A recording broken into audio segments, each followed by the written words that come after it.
If you're seeing Lightroom Error Code 2400, don't worry.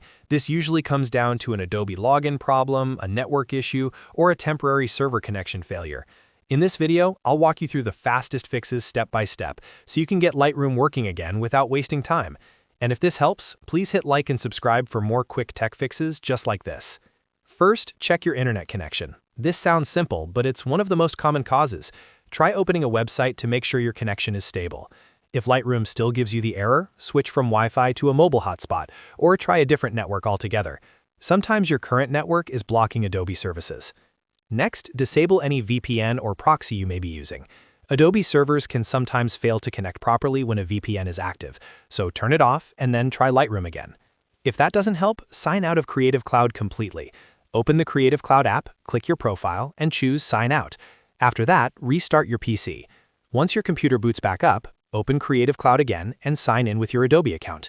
Then launch Lightroom and check if the error is gone. Now let's move on to an important fix, clearing Adobe cache files.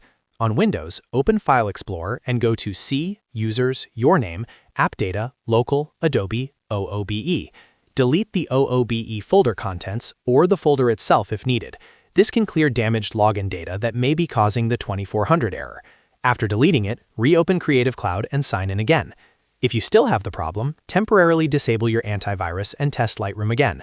Some antivirus programs can block Adobe login servers or background services, which can trigger this error even when everything else looks fine. And if none of those steps work, the issue may not be on your side at all. Adobe may be experiencing a server outage, so wait a little while and try again later. As a final option, reinstall Creative Cloud completely. Remove Creative Cloud, restart your system, and install the latest version again. Then log in and reopen Lightroom. In many cases, one of these steps will fix error code 2400 quickly. If this video helped, make sure to like, subscribe, and comment if you want more Lightroom troubleshooting guides.